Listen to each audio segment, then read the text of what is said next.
इसी में से 40 एकड़ जमीन लगभग हम लोगों ने चिन्हित किया है विभिन्न सरकारी प्रयोजन के लिए।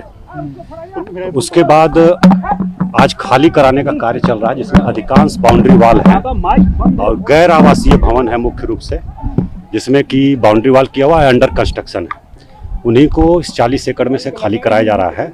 इसको लेकर के सुबह कुछ लोग इकट्ठा हो गए, पथराव किए, जिसमें कुछ लोग घायल हुए और कुछ जवान भी घायल हुए, सिटी एसपी भी घायल हुए। और उसके बाद हम और एसएसपी साहब यहाँ पहुँचे हैं और स्थिति को नियंत्रण में किया गया है। सभी लोगों को खदेड़ दिया गया है और पूरी तरह से इसको हम लोग अपने कब्जे में ले लिए हैं। और बाकी जो अतिक्रमण है उसको तोड़ने की कार्रवाई चलती रहेगी जब तक ये अतिक्रमण सब समाप्त नहीं हो जाता। कितने एकड़ जमीन है ये आवास बोर्ड की? आवास बोर्ड की शुरू में कुल 1040 एकड़ के आसपास जमीन थी। 1040 एकड़ के आसपास थी, जिसमें से कि 600 एकड़ हम लोगों की जमीन आसियाना दीघा रोड के पूरब साइड में है, जिसके लिए बंदोबस्ती स्कीम सरकार ने निकाला हुआ है 2010 में और 2014 में जो है वो अधिसूचना भी आई, नियमावली बनी है। उसमें आवेदन हाउसिंग बोर्ड के द्वारा मांगा जा रहा है। किसी के पास कोई पेपर नहीं है, अवैध ढंग से ये लोग अर्जित किया है और क्योंकि इसकी रजिस्ट्री पर रोक है बहुत दिनों से और कोई पेपर ये लोग नहीं दिखा पाते हैं कि इनको बंदोबस्त किया जाए। लगभग 5000 के आसपास घर बने हैं पूरब साइड में और अभी तक मात्र 90 एप्लीकेशन आए हैं जो कागज के साथ हैं। उसमें से भी जांच के बाद सिर्फ 9 लोगों को पाया गया है जिनका की जो रैयत थे, जिनकी जमीन थी असली में, उनसे कोई संबंध स्थापित होता है, चाहे परचेज का चाहे वंशावली का। 9 लोगों का बंदोबस्त अभी तक मात्र हो पाया है लगभग 11 सालों में। किसी के पास कोई पेपर नहीं है इसका, न तो जिनकी मूल जमीन थी जिन रैयतों की, उनसे इनका क्या संबंध है, किस प्रकार उनसे प्राप्त किए हैं, ये कहीं इस्टेब्लिश नहीं कर पा रहा है। और उसके बाद फिर भी जो पूरब तरफ 600 एकड़ है बंदोबस्ती के अधीन है, उसको हम लोग अभी छोड़े हुए हैं। जो पश्चिम तरफ 400 एकड़ है उसमें हम लोगों ने 40 एकड़ ये विभिन्न प्रयोजनों के लिए चिन्हित किया है और उसको हम लोगों ने आज हम लोग खाली करा रहे हैं।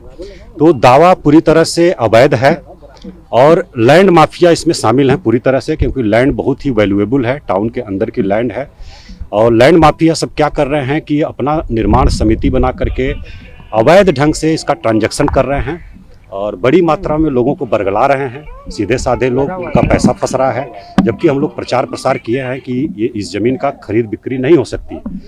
और वो अपना पैरेलल रेवेन्यू एडमिनिस्ट्रेशन चला रहे हैं, जिसमें कि पैरेलल म्यूटेशन करना, आंतरिक ट्रांजैक्शन करना, पैसे का लेन देन करना, ये सब जानकारी हम लोगों को मिली है। इन सब पर FIR दर्ज करेंगे और जो भी निर्माण समिति बनी है, जो लैंड माफिया इसमें शामिल हैं, उनके विरुद्ध हम लोग कड़ी कार्रवाई करेंगे। इलेक्ट्रिसिटी कनेक्शन अंदर दिए गए हैं और यहाँ के लोग इलेक्ट्रिसिटी कनेक्शन और वोटर ID आपकी वैधता का प्रमाण पत्र नहीं हो जाएगा। इलेक्ट्रिसिटी अब मूलभूत सुविधा में आ गई है और वो कहीं भी देना है। उसमें अमेंडमेंट हुआ है, वो है कि अगर घर का कागज, उनका जमीन का कागज नहीं भी है तो हमको मूलभूत सुविधा उपलब्ध कराना है। तो इलेक्ट्रिसिटी होने से या ID कार्ड होने से जमीन आपकी हो जाएगी, ऐसा कहीं नहीं लिखा हुआ है। कई जगह कहीं नहीं लिखा हुआ नहीं। नोटिस का हम बता दें, नोटिस 3 बार किया गया है।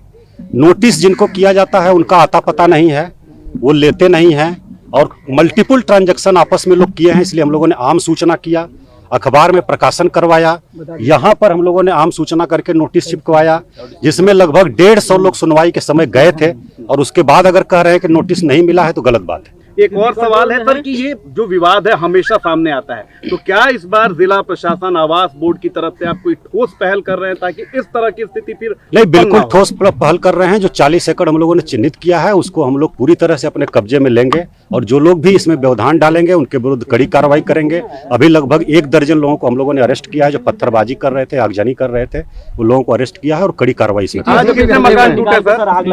आज कितने मकान? पुलिस को रोकने के लिए आज ही सब हो जाएगा? नहीं, आगे भी कार्रवाई चलती रहेगी। जब तक पूरा नहीं होगा तब तक कार्रवाई चलेगी और इसको हम लोग पूरी तरह से अपने कब्जे में लेंगे। ये पूरी तरह से सिचुएशन नियंत्रण में है।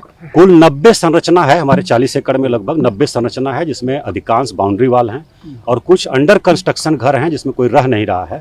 3-4 घर हैं बाउंड्री पर, इधर दक्षिणी बाउंड्री पर, जिसमें लोग रह रहे हैं। उनको बाकायदा सूचना दे दी गई है खाली करने के लिए, उनको हम लोग समय भी दे रहे हैं। खाली करा के हम लोग इसको पूरी तरह से तोड़ेंगे और कब्जे में लेंगे। एकदम पूरी तरह से नियंत्रण में है और चारों तरफ हम लोगों ने अपने कब्जे में ले लिया है।